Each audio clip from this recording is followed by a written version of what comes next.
Maria Rodriguez wiped the sweat from her forehead as she walked through the dusty gates of forward operating Base Thunder. The morning sun was already beating down hard on the desert compound. She had been out on patrol since before dawn, taking photographs and gathering intelligence about the surrounding area. Her camera bag felt heavy on her shoulder, filled with what she believed was crucial information. The base was buzzing with unusual activity. Soldiers were running between buildings carrying equipment and weapons. Radio chatter filled the air with urgent voices. Something big was happening, and Maria could feel the tension in the atmosphere. She had seen this kind of energy before, right before major operations. She made her way to the command tent, her boots crunching on the gravel path. Inside her camera bag were dozens of photographs she had taken during her patrol. These were not ordinary pictures. They showed something important that could change everything about the mission being planned. But first, she needed to find someone who would listen to her. The command tent was filled with senior officers huddled around maps and computer screens. Maria recognized most of them, but she knew from experience that getting their attention would not be easy. As a female sergeant in a combat zone, she often felt invisible, especially when it came to tactical discussions. She stood near the entrance, waiting for the right moment to approach. The officers were discussing a high-value target that had been located in a nearby village. Intelligence reports suggested that an important enemy leader was hiding there, and they were planning a surprise attack to capture him. Maria listened carefully to their conversation. They were planning to approach the target building from the east side of the village. Her heart began to race as she realized what this meant.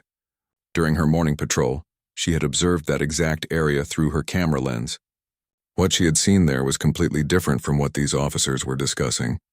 She took a deep breath and stepped forward, holding her camera bag tightly. The first officer she approached was Lieutenant Collins, a young man who usually treated her with basic respect. But today, he barely looked at her before shaking his head and pointing toward the back of the tent. Maria tried again with Captain Johnson, who was studying aerial photographs of the target area. She cleared her throat softly and said, "Sir, I have some recent reconnaissance photos that might be relevant to your planning." Captain Johnson glanced up briefly, saw who was speaking, and immediately looked back down at his maps. "Not now. Rodriguez," he said without looking up, "we have everything we need for this operation." But Maria knew they did not have everything they needed.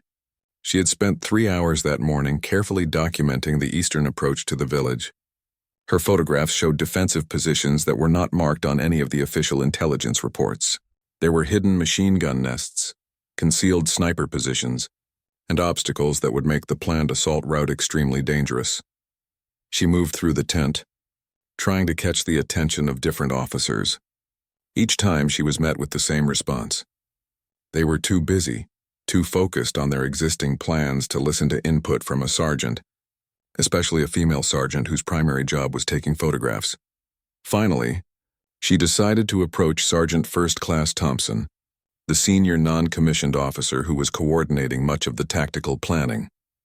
Thompson was a big man with a loud voice and a reputation for being tough but fair. Maria had worked with him before and hoped he would at least listen to what she had to say. She waited until there was a brief pause in the conversation around Thompson's position. Then she stepped forward and said, "Sergeant Thompson, I need to show you some intelligence I gathered this morning. It is about the eastern approach route you are planning to use." Thompson looked up from his maps with an expression of annoyance. His face was red from the heat and stress of planning the operation. When he saw Maria standing there with her camera bag, his expression became even more irritated. "Rodriguez," he said in a loud voice that made several other officers turn to look, "we are in the middle of planning a critical operation here. Whatever you think you saw out there during your little photo session can wait until after we complete this mission." Maria felt her face flush with embarrassment as other soldiers nearby turned to stare at the exchange. But she pressed on, knowing that lives could be at stake. "Sir, I understand you are busy, but these photographs show enemy positions that are not in your current intelligence reports. The eastern approach may not be as clear as you think." Thompson stood up from his chair, making himself appear even larger and more intimidating. His voice got louder as he spoke. "Listen to me carefully, Rodriguez. This operation has been planned by experienced officers using the best intelligence available. We do not need a photographer telling us how to conduct combat operations. He pointed toward the entrance of the tent with a dismissive gesture. Stay out of the way and let the real operators handle this. Your job is to take pictures after we complete the mission, not to interfere with tactical planning. Maria felt a mix of anger and frustration rising in her chest. She had been in combat zones for 4 years. She had seen more action than many of the junior officers in that tent. Her reconnaissance work had saved lives on previous missions. But once again, her input was being dismissed simply because of her rank and gender. She tried one more time, speaking directly to Thompson despite his obvious irritation. Sergeant, I am not trying to interfere with your planning. I am trying to provide you with current intelligence that could prevent casualties. These photographs were taken just hours ago, and they show a very different tactical situation than what is in your briefing materials. Thompson's face grew even redder as he stepped closer to Maria. Are you questioning our intelligence sources? Rodriguez, are you suggesting that you know better than the officers who planned this operation? His voice was now loud enough that the entire tent had gone quiet, with everyone listening to the confrontation. That is enough, Thompson continued, his voice carrying a tone of final authority. I am giving you a direct order. Stay back, keep quiet, and let us do our jobs. You are not part of this operation, and your opinions are not needed or wanted. Maria stood there for a moment, looking around the tent at the faces of the other soldiers. Some looked embarrassed by Thompson's harsh treatment of her. Others seemed to agree with his dismissal, but none of them spoke up in her defense or showed any interest in seeing the photographs she had risked her safety to obtain. She felt completely alone and frustrated as she realized that her warnings would go unheard. The assault team would proceed with their planned route, walking directly into what she knew was a carefully prepared enemy ambush. Men would be wounded or killed because pride and prejudice prevented these officers from listening to vital intelligence. Maria turned and walked out of the command tent, her camera bag still heavy on her shoulder, filled with photographs that could save lives but would never be seen by the people who needed to see them most. Maria sat outside the communications tent, her camera bag beside her on a wooden crate. 2 hours had passed since Thompson had ordered her to stay out of the way. The assault team had left the base 30 minutes ago, flying toward the village in their helicopters. She could still hear the distant sound of their rotors cutting through the desert air. The radio operators inside the tent were monitoring multiple frequencies, keeping track of the mission as it unfolded. Maria had positioned herself close enough to hear the radio chatter. Even though she was not officially part of the operation, she needed to know what was happening to her fellow soldiers. At first, everything seemed to be going according to plan. The helicopter pilots reported clear skies and no enemy activity during their approach. The assault team leader confirmed that they were on schedule and preparing to land at the designated insertion point. Maria listened to these routine updates while staring at her unopened camera bag, knowing what those photographs contained. She had tried to push the images from her mind, but they kept returning with crystal clarity. The machine gun nest hidden behind a low stone wall on the eastern edge of the village. The sniper position on the rooftop that had perfect visibility over the planned approach route. The carefully arranged obstacles that would force the assault team into a kill zone. Every detail she had captured through her camera lens that morning painted a picture of a well-prepared ambush. The enemy was not hiding randomly in the village. They were waiting in calculated positions, ready to trap any force that approached from the east. But her warnings had been dismissed, and now 12 soldiers were walking directly into that trap. The first sign of trouble came exactly where Maria had expected it. The assault team leader's voice crackled over the radio with sudden urgency. Base, this is Alpha 1. We are taking contact from the east. Heavy machine gun fire from positions not marked in our intelligence briefing. Maria felt her stomach drop as the radio exploded with chaotic voices. Multiple soldiers were shouting over each other, trying to report enemy positions and coordinate their response. The carefully planned operation had instantly turned into a desperate fight for survival. Contact left, shouted one voice over the radio.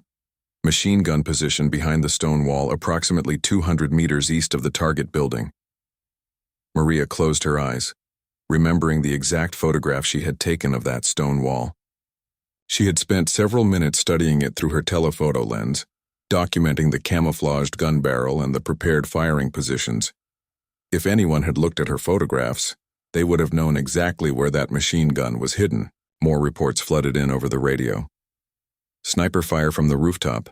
Grid reference 41 SMD 1L347-67892. We have 2 men down and need immediate medical evacuation. Again, Maria knew exactly which rooftop they were talking about. She had photographed that position as well, noting how the sniper had prepared multiple shooting lanes with clear views of the street below. The command tent behind her erupted into frantic activity.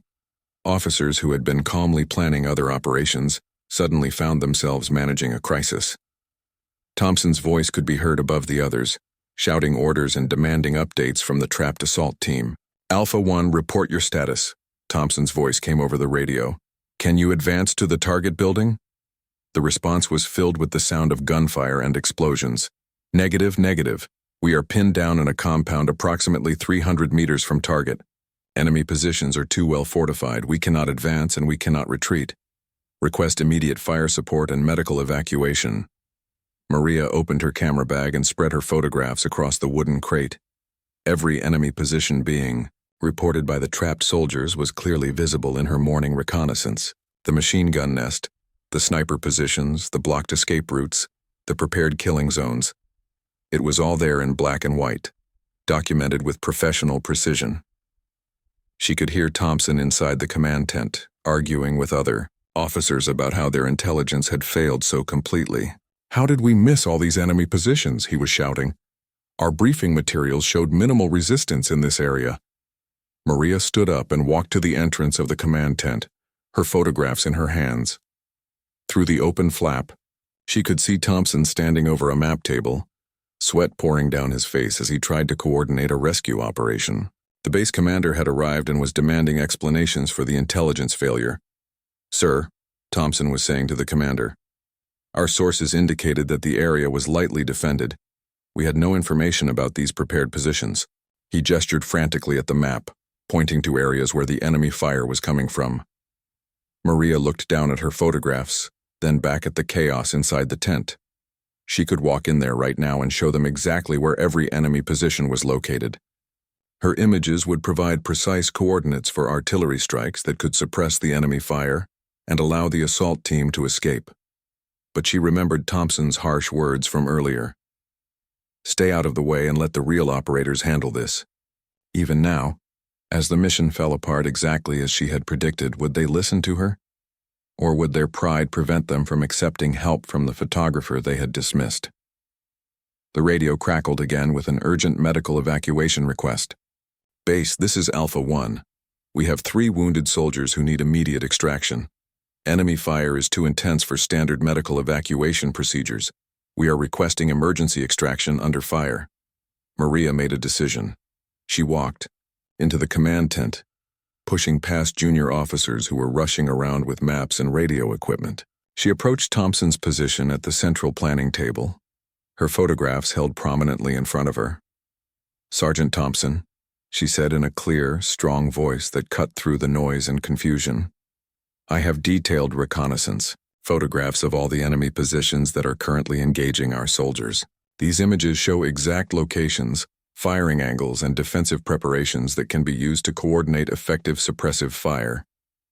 Thompson looked up from his maps, his face flushed with stress and anger. For a moment, he stared at Maria, as if he could not believe she was speaking to him again after his earlier dismissal. Around the tent, other officers paused their activities to watch this confrontation between the senior sergeant and the photographer who had tried to warn them hours earlier. The radio continued to broadcast desperate calls for help from the trapped soldiers, providing a stark soundtrack to the moment when Thompson had to decide whether his pride was more important than the lives of his men. Thompson stared at Maria for what felt like an eternity. The command tent was filled with tense silence except for the desperate radio calls coming from the trapped soldiers. His face showed a mixture of anger, embarrassment, and something that might have been recognition of his terrible mistake. Before Thompson could respond, the base commander stepped forward and took the photographs from Maria's hands. Colonel Mitchell was a veteran officer who had seen many combat situations go wrong. He spread the images across the map table and began studying them with intense focus. These photographs show every position our soldiers are reporting contact from. the colonel said quietly.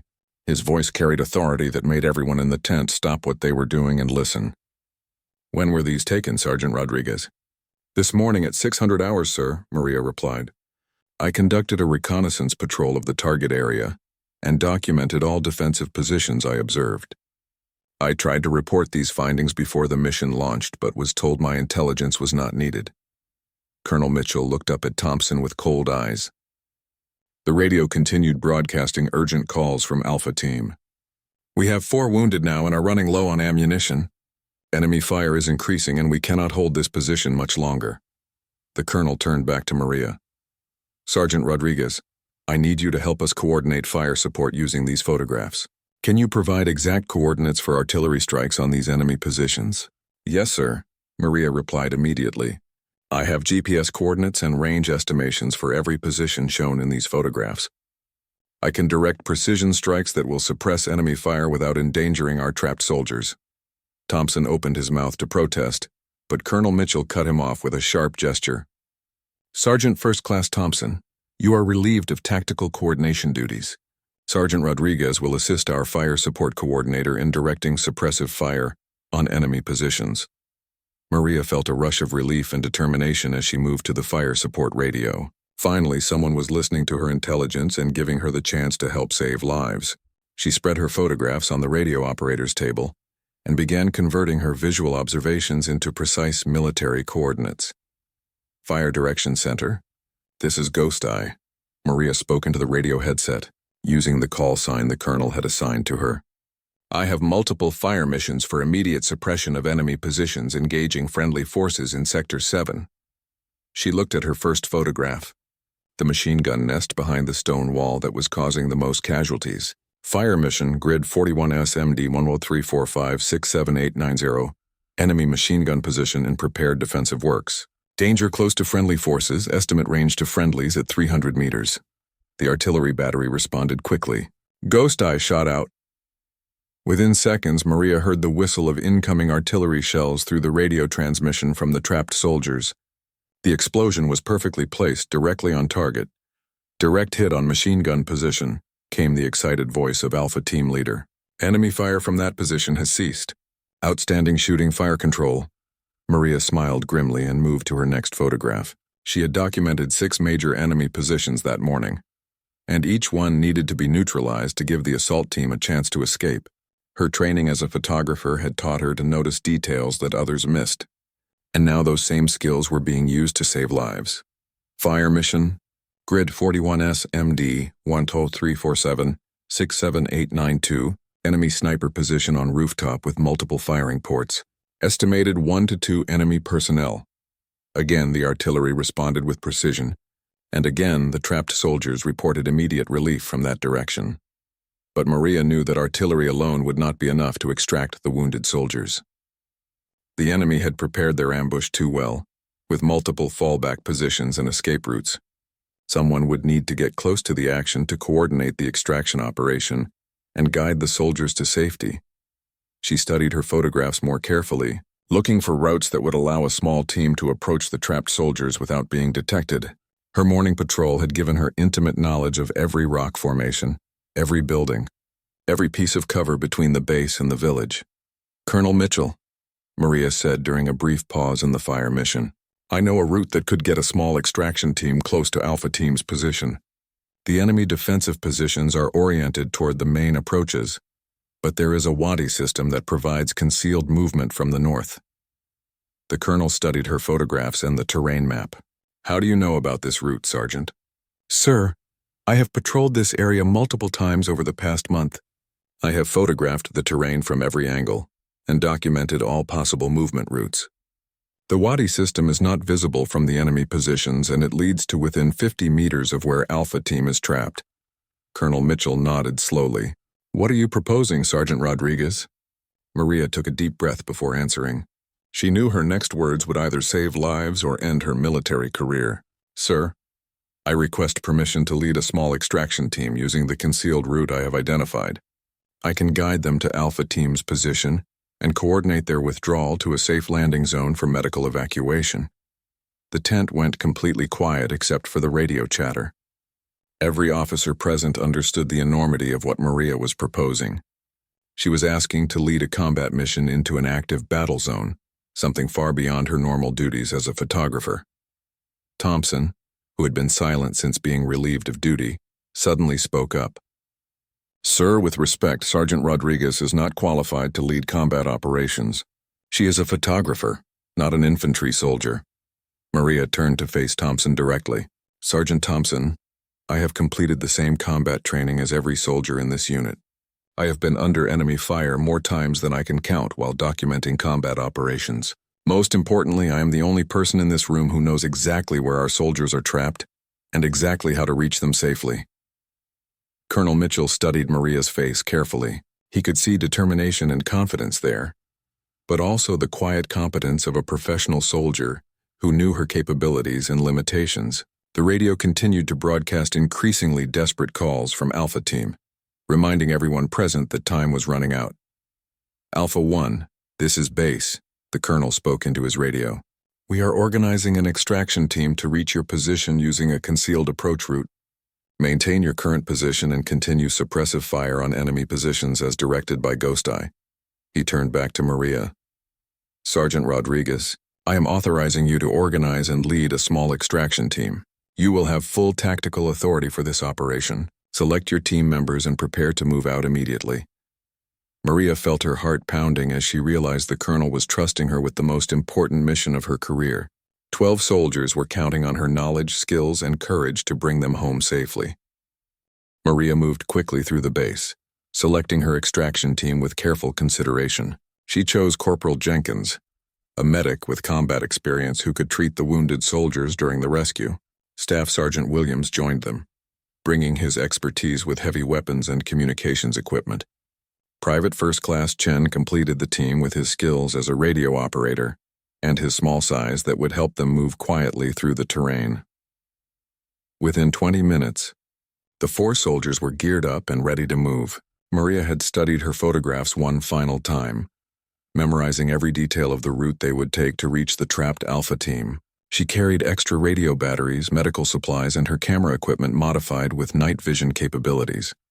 The team loaded into a military vehicle and drove to the edge of the base perimeter. From there, they would continue on foot using the concealed wadi system that Maria had identified during her morning patrol. The sun was beginning to set, which would provide them with additional cover as they moved through enemy territory. Maria led them to a narrow depression in the desert floor that marked the beginning of the wadi system. These ancient water channels had been carved into the landscape over thousands of years, creating a natural network of concealed movement routes. During her previous patrols, Maria had mapped these channels extensively, knowing they might prove useful someday. They moved in single file, with Maria in the lead position. Her intimate knowledge of the terrain allowed them to move quickly, while remaining completely hidden from enemy observation.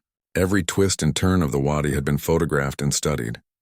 She knew exactly where they could move safely, and where they needed to be extra careful. The sound of gunfire grew louder as they approached the village. Maria could hear the distinctive crack of enemy rifles mixed with the deeper sound of American weapons. Artillery explosions echoed across the desert as the fire support missions she had coordinated continued to suppress enemy positions. After 30 minutes of careful movement, Maria raised her hand to signal a halt. They were now within 100 meters of the trapped Alpha Team's position. She pulled out her modified camera and used its infrared capabilities to study the battlefield ahead of them. Through the camera's special lens, she could see heat signatures from both friendly and enemy soldiers. The Alpha Team was positioned in a small compound, surrounded by enemy fighters who were keeping them pinned down with constant rifle fire. Her earlier artillery strikes had eliminated some of the major threats, but several enemy positions were still active.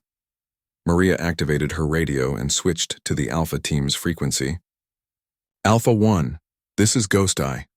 We are an extraction team positioned 50 meters north of your location.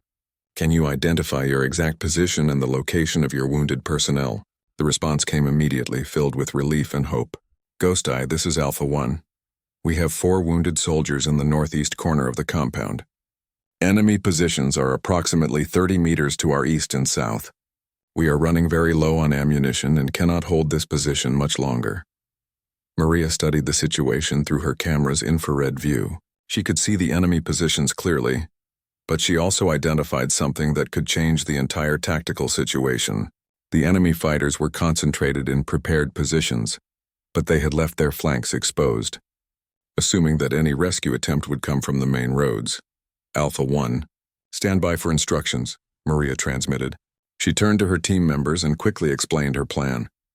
They would split into 2 groups and attack the enemy positions from unexpected angles, creating enough confusion and suppression to allow the trapped soldiers to move to the extraction point.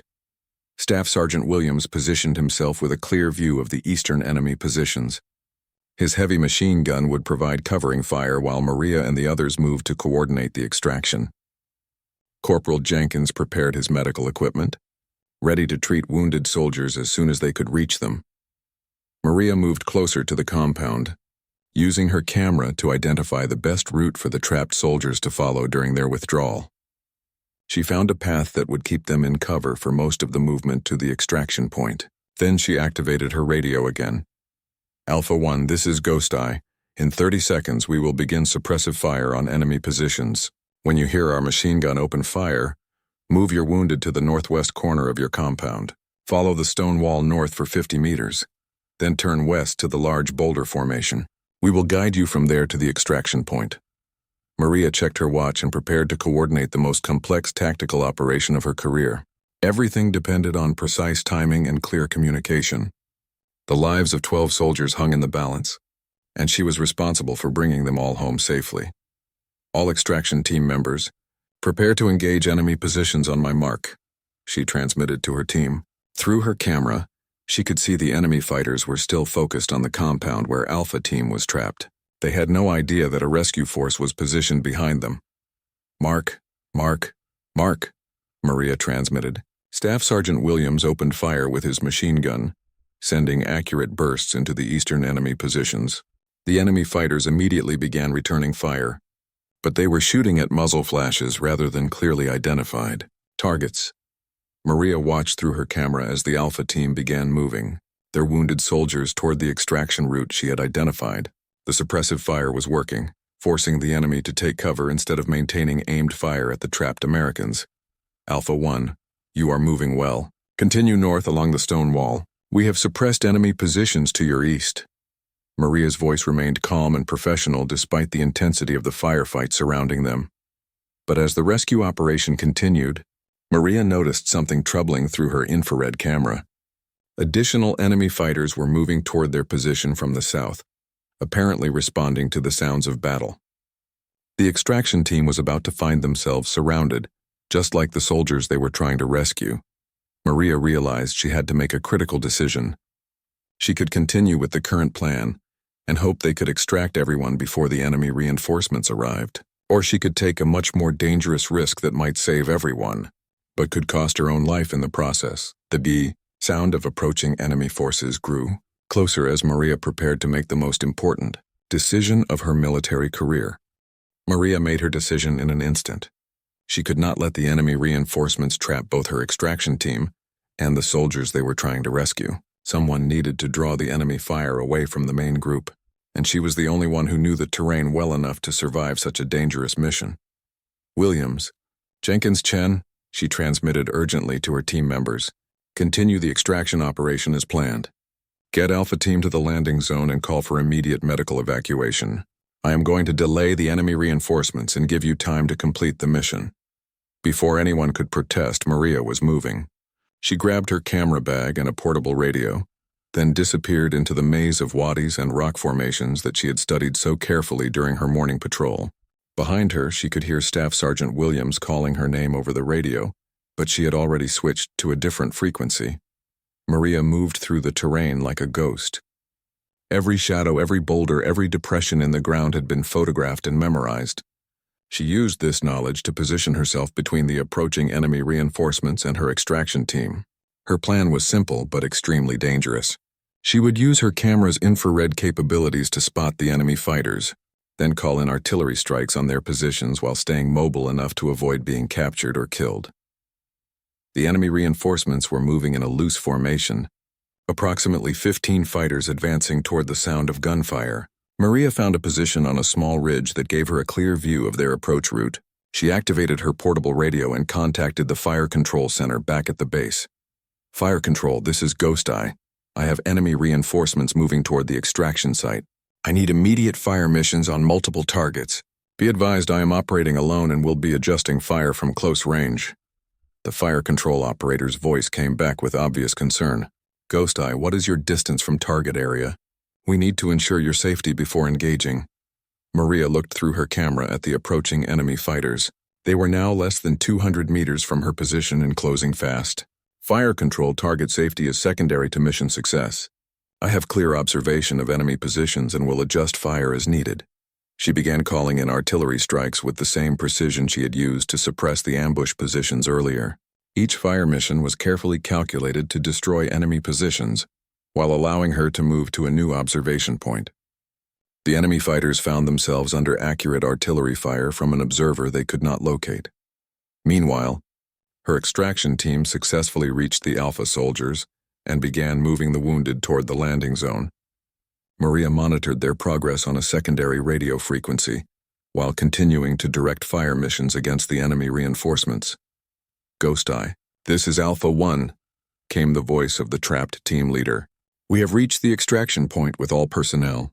Medical evacuation helicopter is inbound. What is your status? Maria was now moving constantly to avoid enemy patrols that were searching for her position. She had been calling in fire missions for 30 minutes, and the enemy was beginning to understand that someone was directing the artillery strikes from close range. Several groups of fighters were now actively hunting for her. Alpha 1, continue with medical evacuation. Do not wait for me. Ensure all wounded personnel receive immediate treatment. Maria's voice remained calm despite her dangerous situation. She found another observation position and continued directing artillery fire. Her camera's infrared capabilities allowed her to see enemy fighters even in the growing darkness. Every fire mission was precise and effective, preventing the enemy from organizing a coordinated attack on the extraction site. Just as the medical evacuation helicopter was lifting off with the wounded soldiers, Maria heard a different sound in the distance. It was the distinctive noise of rotor blades, but this aircraft was approaching from a different direction. She looked up to see a command helicopter flying directly toward her position. The aircraft landed in a small clearing about 50 meters from where Maria was hiding. She watched in amazement as Colonel Mitchell stepped out of the helicopter, followed by several other officers. They were coming to extract her personally, even though it meant flying directly into an active combat zone. Maria activated her radio one final time. Fire control, this is Ghost Eye. Cease fire on all targets. Friendly forces are moving to my location for extraction. She gathered her equipment and moved toward the landing zone, still using the terrain features she had memorized to avoid enemy observation. Colonel Mitchell was waiting for her at the helicopter with an expression she had never seen before. It was a mixture of respect, admiration, and perhaps a touch of amazement at what she had accomplished. Sergeant Rodriguez, the colonel said as she approached the aircraft, that was the most outstanding display of tactical leadership and personal courage I have witnessed in 25 years of military service. Maria climbed into the helicopter, exhausted but relieved that all the soldiers had been successfully extracted. As the aircraft lifted off, she looked down at the battlefield where she had spent the most intense hours of her life. The enemy positions that had threatened so many lives were now silent, neutralized by the intelligence she had gathered and the courage she had shown. Thompson was sitting in the helicopter, and for the first time since she had known him, he looked directly at her with genuine respect. Rodriguez, he said, his voice quiet and sincere, I owe you an apology. What you did today saved 12 lives and showed me that I was completely wrong about your abilities and your value to this unit. Colonel Mitchell nodded in agreement. Sergeant Rodriguez, you will be recommended for the Silver Star for gallantry in action. More importantly, you have proven that leadership and tactical excellence can come from unexpected places. Your intelligence gathering and tactical coordination prevented a disaster and turned a failed mission into a successful rescue operation. As the helicopter flew back toward the base, Maria looked out at the desert landscape that had become the stage for her transformation, from dismissed photographer to recognized hero. She had not sought glory or recognition. She had simply used her skills and knowledge to save lives when others refused to listen. The base came into view, and Maria could see soldiers gathered on the landing zone waiting for their return. Word of the successful rescue had spread throughout the base, and everyone wanted to see the sergeant who had saved Alpha Team. Maria Rodriguez had started the day as a photographer whose warnings were ignored. She was ending it as a hero whose courage and competence had earned the respect of every soldier on the base. 3 weeks had passed since the rescue mission that changed everything at Forward Operating Base Thunder. Maria Rodriguez walked through the base in the early morning light, but now soldiers stopped to greet her with genuine respect, instead of ignoring her presence. The transformation in how she was treated felt almost surreal after years of being dismissed and overlooked. The base had received new intelligence assignments, and Maria found herself at the center of every tactical planning session. Her desk in the intelligence office was covered with maps, photographs, and analysis reports that senior officers now requested specifically from her. The camera bag that once held ignored warnings now contained intelligence that commanders fought to obtain first. Colonel Mitchell had kept his promise about the Silver Star recommendation. The paperwork had been submitted through proper channels, and Maria had been told that approval was almost certain. More importantly to her, the rescue mission had fundamentally changed how female soldiers were viewed and treated throughout the entire base. She entered the command tent for the morning briefing, where she now had an assigned seat at the main planning table, instead of standing in the back hoping someone would listen to her input. Thompson was already there, studying reconnaissance reports that Maria had prepared the previous evening. The relationship between Maria and Thompson had undergone a complete transformation since the night of the rescue mission. He had publicly apologized to her in front of the entire unit, acknowledging his mistakes and praising her tactical abilities. More than that, he had become one of her strongest advocates, ensuring that other senior personnel understood her value to the unit. "Good morning, Sergeant Rodriguez," Thompson said as she took her seat at the briefing table. His tone was respectful and professional, completely different from the dismissive attitude he had shown before. "I reviewed your overnight intelligence report about the northern sector. Your analysis of enemy movement patterns is exactly what we need for today's patrol assignments." Maria nodded and opened her briefing folder. "Thank you, Sergeant Thompson. I have additional reconnaissance photographs from yesterday's aerial survey that show new defensive positions being constructed along the main supply route. I recommend we adjust our patrol routes accordingly." As other officers entered the tent for the morning briefing, Maria noticed how naturally they now included her in their discussions. Captains and majors who had previously ignored her input now asked for her opinions on tactical matters. Her transformation from invisible photographer to respected intelligence analyst was complete. Colonel Mitchell entered the tent and called the meeting to order.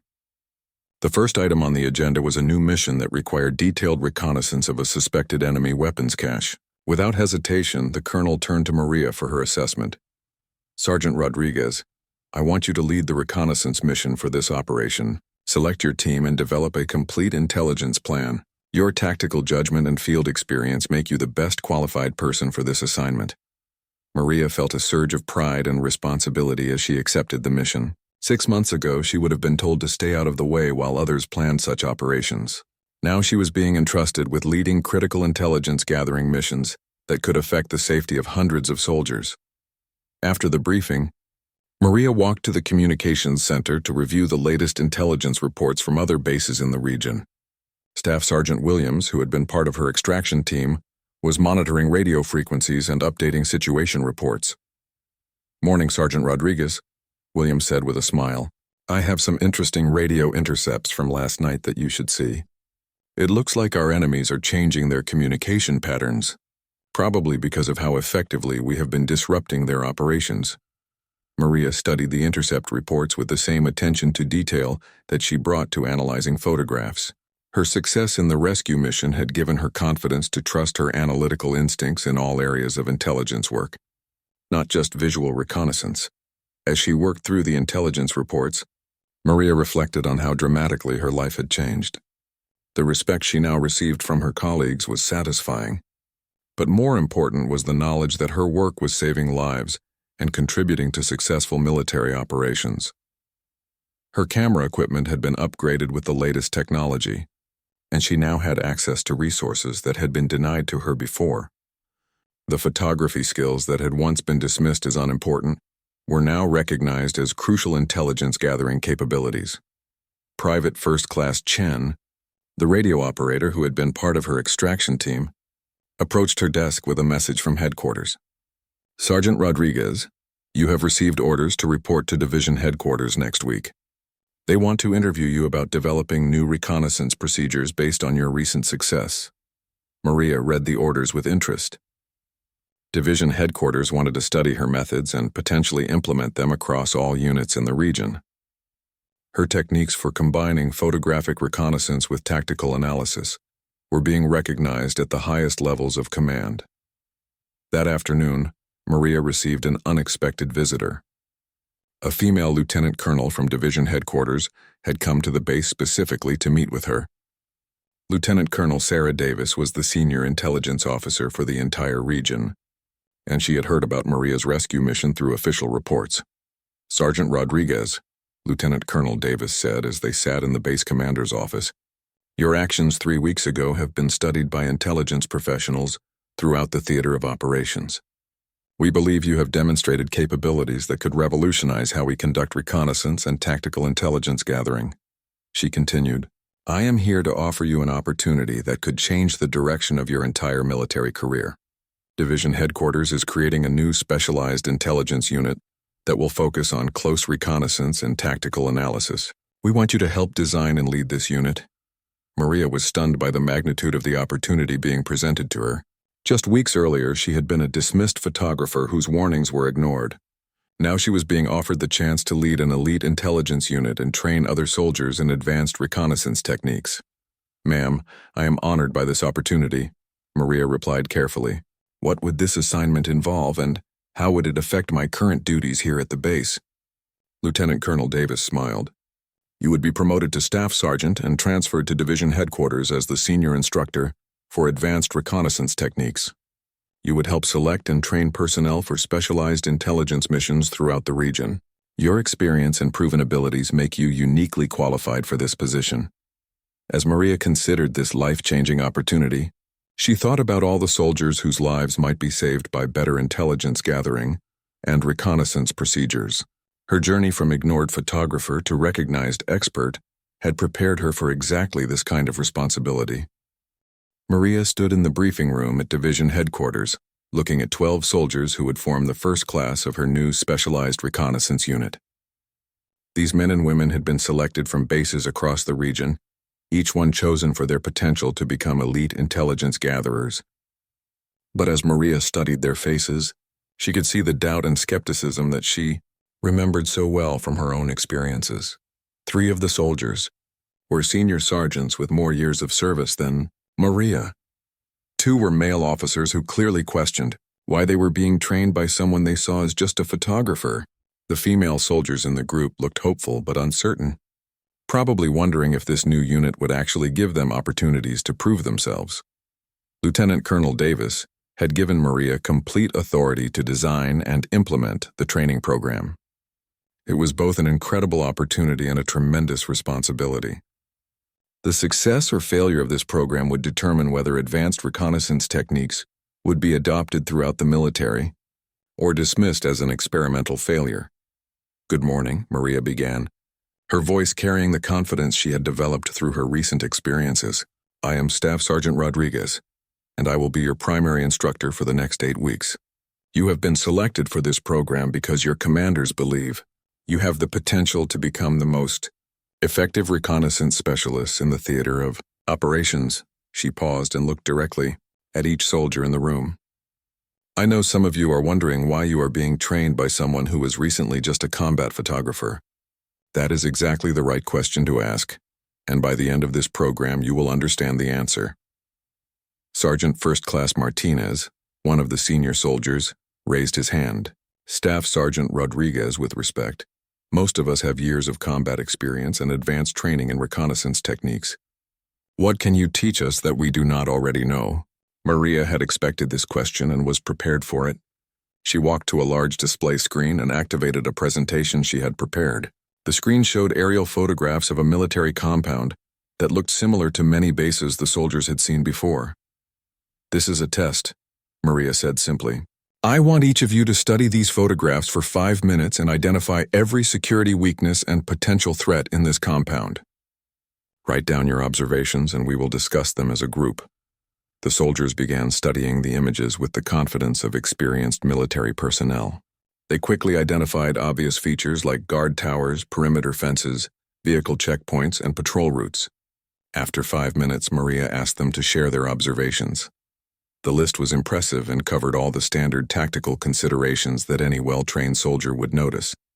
Guard positions, fields of fire, approach routes, defensive obstacles, and communication facilities were all properly identified. Maria wrote their observations on a whiteboard as they called them out. When they finished, Maria nodded approvingly. Excellent work. You have identified every major tactical feature that appears in these photographs. Then she smiled slightly. Now let me show you what you missed. She changed the display to show the same photographs with dozens of additional details highlighted in different colors. Hidden communication antennas disguised as ventilation equipment. Concealed defensive positions that were invisible unless viewed from specific angles. Underground bunker entrances masked by decorative landscaping. Escape tunnels marked only by subtle changes in ground vegetation. The room went completely silent as the soldiers realized how much they had overlooked. These were details that could mean the difference between mission success and catastrophic failure, but they were invisible to anyone who had not been trained to see beyond the obvious. This compound was attacked by enemy forces 6 months ago, Maria continued. The assault failed because the attackers missed these concealed defensive features. 12 soldiers died because their intelligence analysis was incomplete, even though they had excellent photographs and experienced reconnaissance personnel. Sergeant Martinez looked stunned. How do you learn to see these things, Staff Sergeant? I have been doing reconnaissance for 8 years and I completely missed most of those details. Maria walked back to the front of the room. The difference is not experience or intelligence or courage. The difference is learning to observe with different eyes. Combat photographers are trained to notice details that others miss because our job is to document everything, not just the obvious tactical features. She continued the lesson by showing how small details in photographs could reveal information about enemy capabilities, intentions, and weaknesses. A single cable running in an unusual direction could indicate a hidden communication center. Vehicle tracks that seemed random could show the location of concealed supply routes. Even the way laundry was hanging on clotheslines could provide information about how many people were living in a building. Over the following weeks, Maria put her students through intensive training that combined traditional reconnaissance techniques with the detailed observation skills she had developed as a photographer. They learned to approach intelligence, gathering with the mindset of documenting everything. Rather than just looking for expected threats, the training was demanding and unlike anything the soldiers had experienced before. Maria pushed them to question their assumptions and to consider information from perspectives they had never used. She taught them how small details could provide crucial intelligence that might save lives during actual operations. As the program progressed, the initial skepticism of her students gradually transformed into genuine respect and enthusiasm. They began to understand that Maria's methods could make them far more effective at their jobs. Even the senior sergeants who had doubted her capabilities began asking for additional training opportunities. The real test came during the 6th week of training when Lieutenant Colonel Davis announced that the class would be given a practical examination. They would conduct actual reconnaissance of a suspected enemy facility and provide intelligence analysis that would be used for mission planning by operational units. Maria felt nervous about this test because it would determine whether her training methods were truly effective. If her students performed well, the program would be expanded throughout the entire theater of operations. If they failed, the specialized reconnaissance unit would be disbanded and Maria would probably be transferred back to regular duties. The target for their practical examination was a compound that had been under surveillance for several weeks. Traditional intelligence gathering methods had provided basic information, but commanders needed detailed analysis before authorizing any military action. This would be the perfect test of whether Maria's students could provide the kind of detailed intelligence that could prevent casualties and ensure mission success. As Maria prepared her students for their first real mission, she realized that everything she had learned and accomplished over the past months had led to this moment when she would discover whether her journey from dismissed photographer to recognized instructor had truly prepared her to train the next generation of military intelligence specialists.